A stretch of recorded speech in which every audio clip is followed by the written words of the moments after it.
India, the land of the Ganges and the Himalayas, the birthplace of zero, yoga, and one of the world's oldest civilizations, has scripted a new chapter in economic history.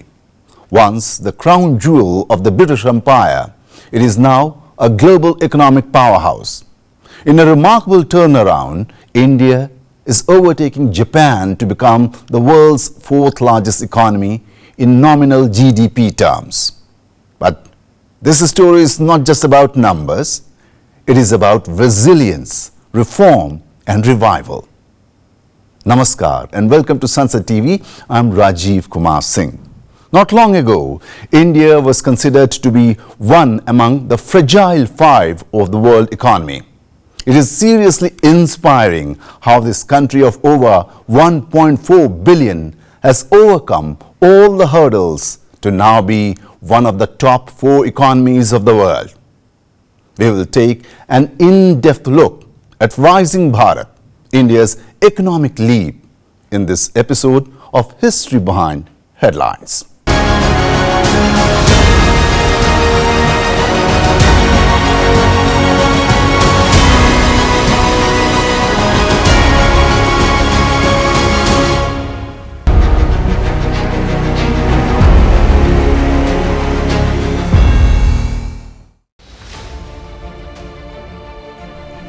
Long before the colonial powers set sail, Bharat, that is India, was an economic titan.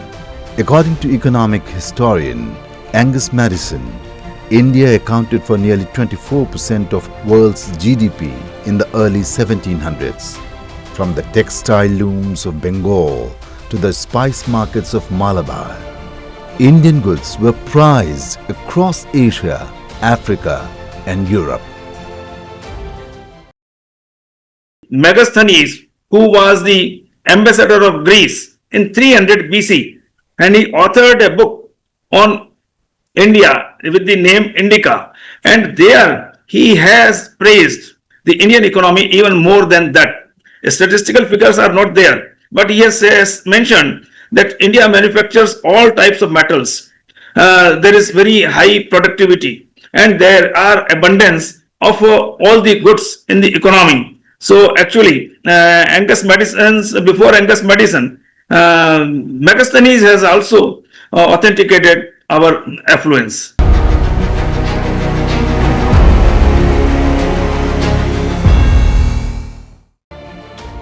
Then came the British. Under colonial rule, India's economy was systematically deindustrialized. The looms fell silent. Artisans were impoverished and agriculture was transformed into a tool of revenue extraction. In a groundbreaking study, economist Utsa Patnaik estimated that Britain drained nearly $45 trillion from India over 2 centuries, siphoned through taxation, trade manipulation and currency control. She said, Britain did not develop India. It developed Britain using Indian wealth. By the time India gained independence in 1947, it was one of the poorest countries on earth.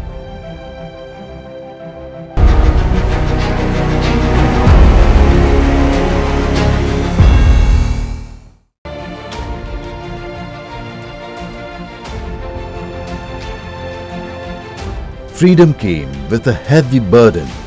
The country was partitioned, millions displaced, and its treasury drained.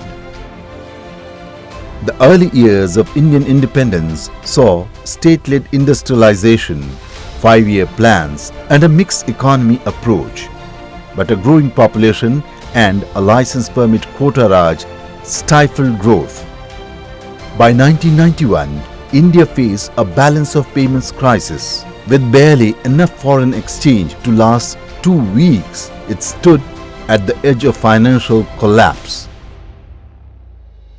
It was engineered by the private sector banks of Europe. When in the 70s, Arab countries were overflushed with the petrodollars, those petrodollars should have been circulated by IMF, but they were not circulated by IMF. but European private sector banks circulated those, invited those deposits, and then they offered loans to many countries at floating interest rate, short-term loans at floating interest rate. That was the bane of. So India also borrowed, and unfortunately, when Rajiv Gandhi came to power, he saw that we are overflush with the foreign exchange reserves, forgetting that these are all borrowed reserves. So in the 1987, he liberalized the import policy. Even billiard tables and cloth for billiard tables and many luxurious goods, their import was hugely liberalized. And therefore, all the money that we had borrowed was spent. And then we had to pay the debts. And during June 1991, India had foreign exchange reserves for the import of only 2 weeks. And that was the flashpoint. The crisis triggered reforms. Under Prime Minister P.V. Narasimha Rao and Finance Minister Dr. Manmohan Singh, India liberalized its economy. Tariffs were reduced, foreign investment was welcomed, and private enterprise was unshackled. It was the beginning of a long road to global integration.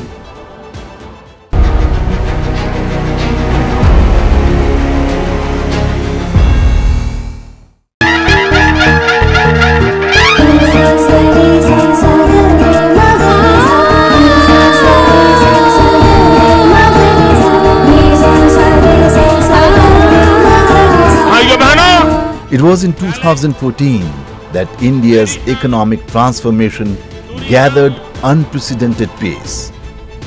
Narendra Modi, a leader who rose from humble beginnings, became Prime Minister with a clear mandate for change. हम भारत में सबका साथ सबका विकास के मंत्र पर आगे बढ़ रहे हैं। जब मैं सबका विकास की बात करता हूं तो उसमें प्रकृति भी शामिल है और उसमें सबका साथ यानी 125 करोड़ देशवासियों की सक्रिय भागीदारी का भी आह्वान करता हूं। Powered by strong GDP growth and policy reforms, India's economic ascent under Prime Minister Modi marks a defining moment in the country's global standing. India climbed the World Bank's Ease of Doing Business rankings, attracted record FDIs, and became the world's third largest startup ecosystem. Under Modi's leadership, India's nominal GDP has more than doubled. It is projected to grow by 105% according to the latest figures from the International Monetary Fund. India's GDP climbed from around 2 trillion in 2014 to a projected $4.187 trillion in 2025. The achievement reflects a transformative economic journey driven by reforms, infrastructure expansion, digital innovation, and a renewed focus on manufacturing and investment. Prime Minister Modi launched ambitious reforms: Make in India, Digital India, GST, UPI, Swachh Bharat, the Insolvency and Bankruptcy Code. These were not just slogans, they were structural changes.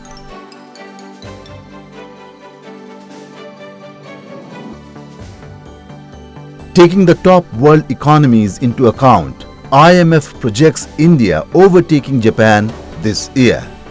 While India's GDP would grow to $4.187 trillion and take it to the fourth spot, Japan would be pushed to the fifth place with a GDP of $4.186 trillion. US, China and Germany are to remain number 1, 2 and 3 respectively for some time to come. When the COVID-19 pandemic struck, the world braced for the worst. India's vast population made it uniquely vulnerable, but bold leadership and technological innovation helped it weather the storm. Aapada was turned into avsar, crisis into a catalyst for growth.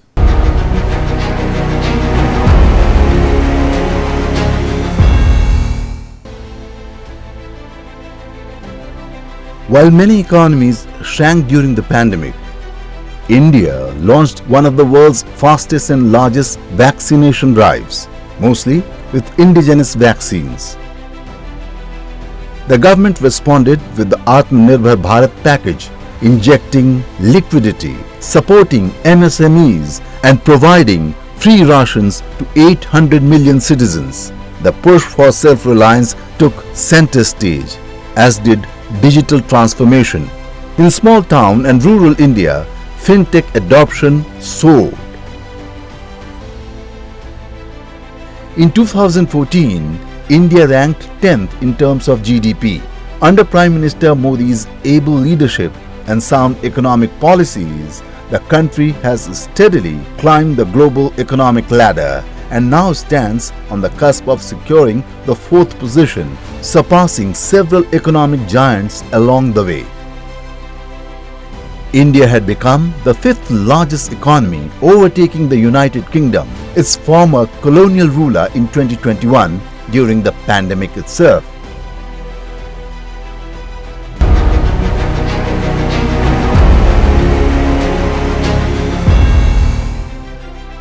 Now India is taking a step further. It is to overtake Japan to become the world's 4th largest economy, with a nominal GDP of around 4.2 trillion. The official confirmation came from BVR Subramaniam, CEO of Niti Aayog, who cited IMF data while speaking at the 10th Governing Council meeting of the policy think tank. We are the 4th largest economy as I speak. We are a $4 trillion economy as I speak. And this is not my data, this is IMF data. India today is larger than Japan. So it's only the United States, China and Germany which are larger. And if we stick to what is being planned, what is being thought through, it's a matter of another 2.5 to 3 years, we would become the 3rd largest economy.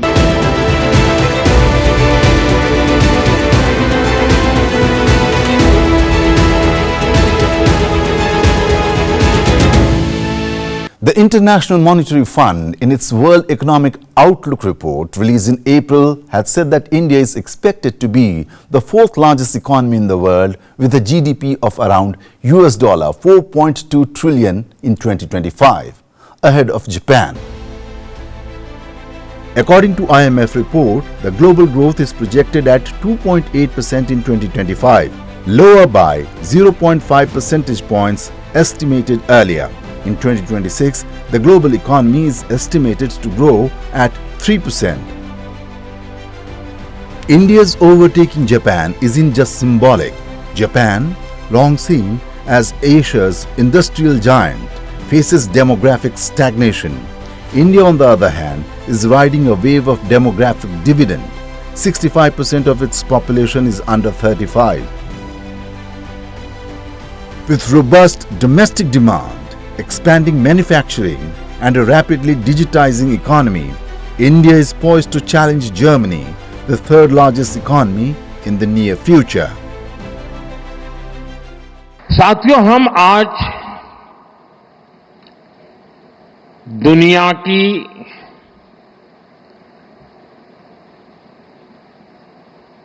चौथी economy बने हैं। किसी को भी संतोष होगा कि अब Japan को भी पीछे छोड़ करके हम आगे निकल गए। और मुझे याद है, हम जब 6 से 5 बने थे तब देश में और ही उमंग था, बड़ा उत्साह था, खास करके नौजवानों में। और उसका कारण ये था कि 250 साल तक जिन्होंने हम पर राज किया था ना, उस यूके को पीछे छोड़ करके हम 5 बने थे। लेकिन अब 4 बनने का आनंद जितना होना चाहिए उससे ज्यादा 3 कब बनोगे इसका दबाव बढ़ रहा है। India continues to be the world's fastest growing major economy and is the only country among the large economies expected to record over 6% growth over the next 2 years. This rapid growth is expected to push India's GDP to 5.584 trillion by 2028, enabling it to overtake Germany and become the third largest economy. Germany, meanwhile, is projected to see no GDP growth in 2025, followed by a modest 0.9% in 2026. The country is anticipated to be among the hardest hit in Europe due to the ongoing global trade war. Its GDP is forecast to reach $5.251 trillion by 2028. When adjusted for purchasing power parity, a more accurate measure of real living standards, India already ranks as the third largest economy, behind only China and the US. हमारा लक्ष्य है 2047 हिंदुस्तान विकसित होना ही चाहिए. No compromise. आजादी के 100 साल हम ऐसे ही नहीं बिताएंगे. आजादी के 100 साल ऐसे बनाएंगे कि दुनिया में विकसित भारत का झंडा फहरता होगा. GDP alone, however, does not tell the full story. There are challenges that remain for India to be conquered. India's per capita income is hovering around only $2,800 and lags behind. To have a better idea, let us look at the per capita of the top 10 GDPs of the world.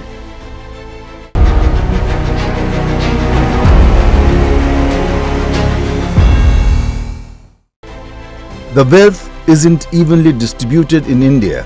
Urban-rural divides, poverty pockets and job creation remain pressing concerns.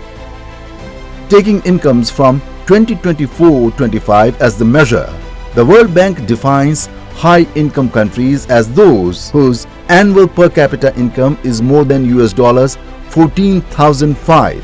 Economists have often debated that the PPP or purchasing power parity and per capita incomes give a truer picture of the health of any economy. If we take PPP at current prices into account, then though India's GDP per capita has doubled between 2013 and 2025, starting from $1,438 to a projection of more than $2,878 by the end of 2025, sadly, India does not stand even in the top 100 countries with the highest per capita GDP. Comparing the top 10 economies with a PPP of around $12,132, India lags behind other members of the group. An average Brazilian has around $11,000 more to spend than an average Indian on PPP terms. A Chinese has more than $15,000 more, a Japanese around $42,000 more, and all others have at least $50,000 more purely on PPP terms. But with steadfast aim to grow its economy, India is exhibiting potential and can aim to become a high-income country somewhere around the centennial celebration of its independence. For that to happen, of course, many a thing will have to go right for India for over the next 2 decades. Niti Aayog's approach paper says a Viksit Bharat at 2047 will be a $30 trillion economy. In India, there are almost 90 crore people in the working age, that is from 16 to 64. This number would grow to 100 crore by 2030. It would be 24.3% of the working age population of the entire world. Confederation of Indian Industries and many other agencies have given an estimate that if every person in the working age can be engaged in some enterprise or job, India can become a $40 trillion economy. So I think the need is to inculcate entrepreneurial skills among the youth, and that way we can move towards inclusive growth.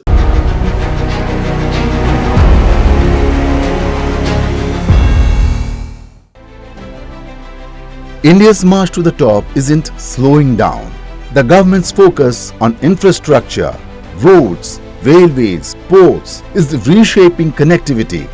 Initiatives like PM Gati Shakti, production-linked incentives, semiconductor manufacturing, AI and quantum technology missions are laying the foundation of a future-ready economy. Green growth is also on the agenda, with commitments to net zero by 2070 and major investments in renewables. India is leading the developing world on climate responsibility.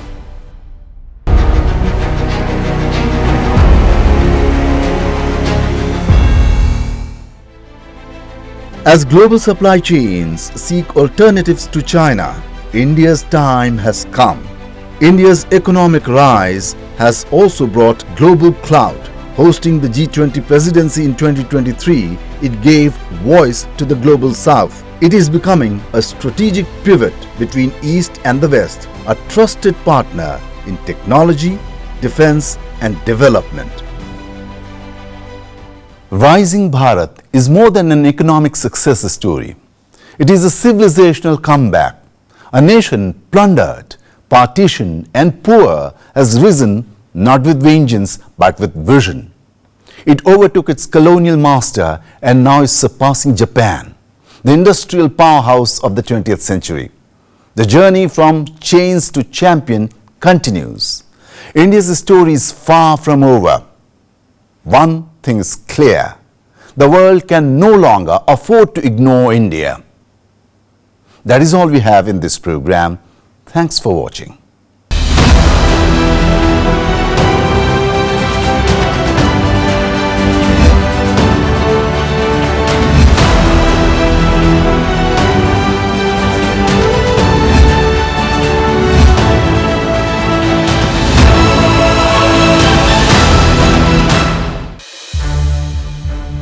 संसद TV के और भी programmes देखने के लिए subscribe करें हमारा YouTube channel और हाँ, इन्हें लाइक और शेयर करना ना भूलें।